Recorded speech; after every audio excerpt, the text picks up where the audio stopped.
This is Democracy Now!, democracynow.org, the Quarantine Report. I'm Amy Goodman in New York with Juan Gonzalez in New Brunswick, New Jersey. By the way, you can sign up for our daily news digest by sending the word Democracy Now!, one word, no space, texting it to 66866. Text Democracy Now! To 66866.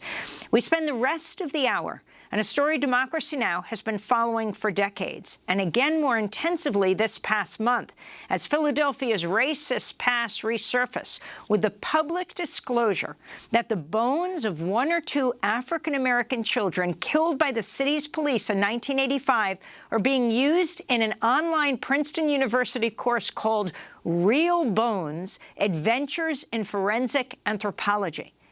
These bones are being used without the knowledge of their families. This Thursday, May 13th, marks the 36th anniversary of the day the city of Philadelphia bombed its own citizens. On that day, in 1985, police surrounded the home of MOVE, a radical black liberation organization that was defying orders to vacate. Police flooded the home with water, filled the house with tear gas, blasted the house with automatic weapons, all failing to dislodge the residents. Finally, police dropped a bomb on the house from a helicopter, killing 11 people, 6 adults and 5 children. The fire burned an entire city block to the ground, destroying over 60 homes. This is how the bombing was initially reported in Philadelphia on WCAU-TV. I've just been advised that we have new videotape of the episode that apparently ended, we think ended, the MOVE situation tonight, the dropping of an incendiary device. And let's take a careful look at this. 5:27 p.m. State Police helicopter drops it. There is the explosion. As you can see, a very dramatic explosion that occurs 30 seconds and really rips into the MOVE compound. There you see the bunker, which soon will go up in flames. And that was the explosion close up. Now, if there's anybody there, standing there, it's obvious they couldn't survive that explosion. So that was May 13th, 1985. The police bombing came after an earlier standoff with MOVE in 1978, ended in a hail of police gunfire, leaving 1 police officer dead. MOVE members say they didn't fire a shot and that the officer, the officer was a victim of friendly fire. Former mayor of Philadelphia, Wilson Goode, concurred with that conclusion. Nevertheless, 9 of them were convicted of his murder and given life sentences. One of them, Debbie Africa, secretly gave birth in her cell just 5 weeks into her sentence. She managed to keep her son, Mike Africa Jr., with her for 3 days before alerting the guards. 7 of the MOVE 9 are now free. After serving 40 years. 2 died in prison. In a minute, we'll be joined by Mike Africa Jr. Last month, Philadelphia activist and writer Abdul-Aliy Muhammad learned the bones from 1 or 2 of the children killed by the police in that 1985 MOVE bombing, Tree and Delisha Africa, were being used by Princeton University and the University of Pennsylvania's Penn Museum of Archaeology and Anthropology in an online video course. In the video, Penn Museum curator Janet Monge handles the bones and calls them, quote, juicy, meaning that you can tell that they're of a recently deceased individual, she said. This comes as press accounts from 1985 say that Tree's remains, she was 14, were buried along with those of her half-sister Zanetta not long after the conclusion of an official inquiry. The remains of the other children, including Delisha, were reportedly handed over to a state senator who ran a funeral home and had them buried in unmarked graves. But if the bones of Tree and Delisha were buried in 1985, how did they end up in Janet Monge's hands 36 years later? Well, for more on these developments and what the children's families are calling for, we're going to Philadelphia to speak with Abdul-Aliy Muhammad, who helped reveal how the remains were being used after they first called for the Penn Museum to repatriate the skulls of enslaved people held in its Morton collection. Also joining us, Mike Africa Jr., host of the podcast On a Move with Mike Africa Jr., and co-author of the new book, 50 Years on a Move. We welcome you both to Democracy Now! Abdul Abdul-Aliy Muhammad, let's begin with you. I mean, your reporting on what has happened to these bones in the Philadelphia Inquirer and other places is key to understanding what's taken place. How is it possible that Princeton and the University of Pennsylvania have been using these bones to educate students about, adventures in anthropology? I mean, it's gross. You ask, how is it possible? We still don't know all the details about what happened in terms of the chain of custody of the bodily remains of Tree and Delisha Africa. What we know, according to archival research and the work that I have been doing, is that in the days after the bombing, the days after the state murder of 11 Black people in Philadelphia, Alan Mann, who was a professor at Penn, who was a bioanthropologist, was hired by the medical examiner's office to help in determining who the remains belonged to. Because like you said earlier in this segment, that the bomb then burned and causing a destruction of 2 city blocks, the killing of 11 people. The city, in its efforts to get the remains from the crime scene in the days following, basically used machinery and mangled bodies instead of carefully gathering the remains of people. And so the medical examiner needed help in figuring out who these remains belonged to. Alan Mann was hired by the medical examiner's office to work for a day and some change to help identify remains.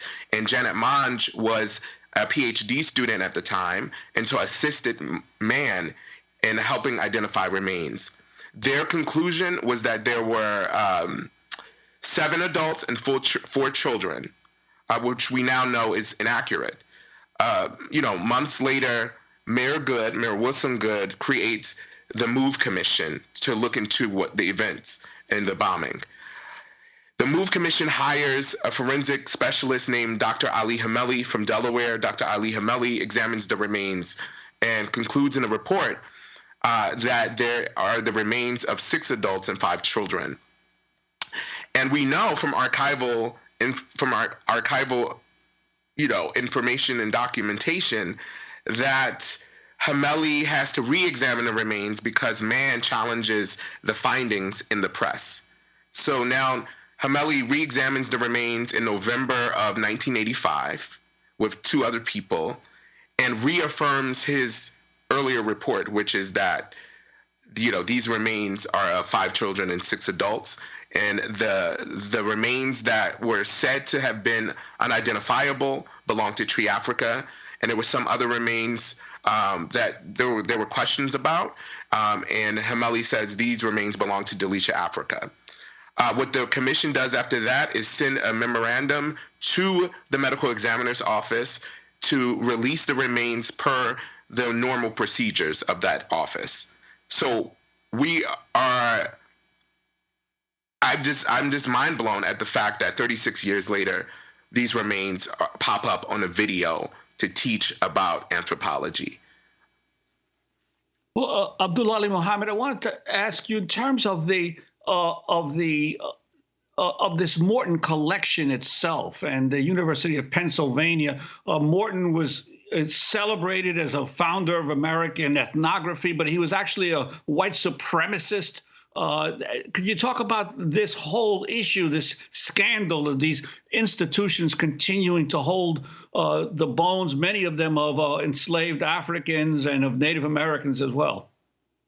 Yeah, sure. I mean, like you said, Morton was a white supremacist physician who amassed a collection of skulls in the late 1700s and 1800s. And Morton's, research or race science was based on this notion that humans had different ancestors, right? That different races had different ancestors. And he tried to posit the idea that you could tell the intellectual capacity of a race by measuring skulls. And so to do his scientific work, he would purchase skulls from plantations. There's skulls that were grave robbed from a local potter's field in Philadelphia of 14 Black Philadelphians. Their remains were stolen. And this collection, like you said, has indigenous folks, has poor white people, and his science was basically trying to legitimize the institution of slavery by stating that, Black folks and other people, like indigenous people, had less capacity for intellectual, thought than white people. And so about 2 years ago, I started calling for the repatriation of the remains housed in the Morton collection. And that escalated. And then around the uprising, Police Free Penn formed, calling again for repatriation, for the abolition of policing on campus. And in that context, they restated my demand for repatriation. Penn then creates a committee to consider the question of repatriation and reburial. And there was more momentum around this conversation. Then almost a year later, Paul Wolf Mitchell, a PhD student, then identifies, they don't just have the 53 crania that we originally thought they had, right? 51 crania from a plantation in Cuba, in Vedado, and then 2 from Black folks in the U.S. They additionally have 14 crania of Black Philadelphians grave robbed from Franklin Field, which is a part of Penn's campus. It's an athletic field that used to be a burial site. And so when that happened, it reignited the call for repatriation.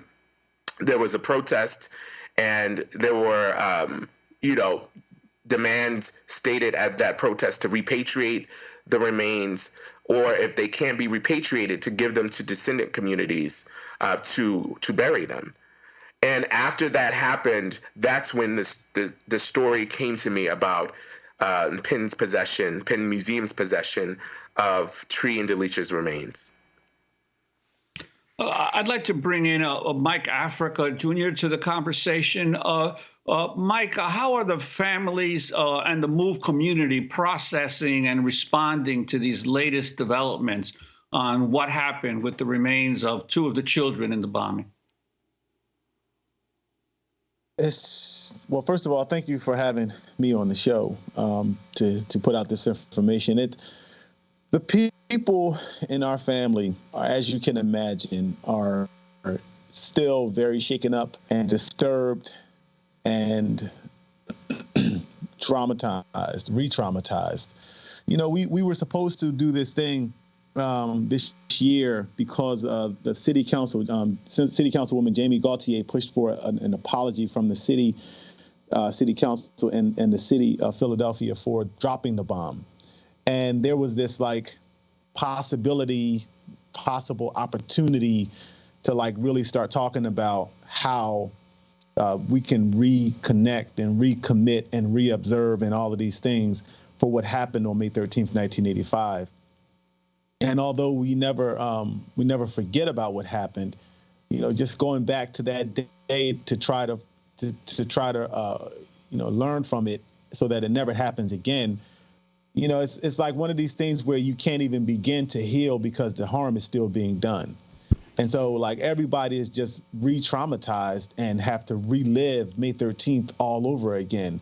And to find out that this happened to 2 of the children, it's devastating. It gives me the creeps just listening to the reports about what happened to our sisters. Everybody in the family are just stuck right now. In fact, Mike, you knew Tree, you knew Delicia, you lived and played with them on a farm in Virginia. Yeah, I did. We lived for years.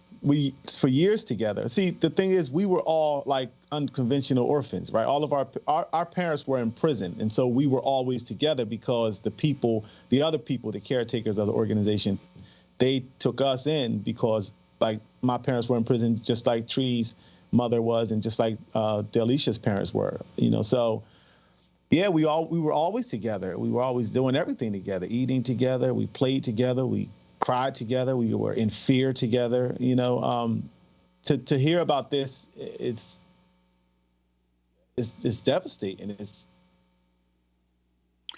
And Mike, in your book that you've written, 50 Years on a Move, you talk about the history of the relations between MOVE and the political establishment and the police department in Philadelphia. And as you know, I was a young reporter back then in Philadelphia at the time. I lived through the '78 confrontation and the killing of Officer Ramp, which obviously was from police fire, not from the MOVE compound then. And then, of course, the 1985 bombing as well.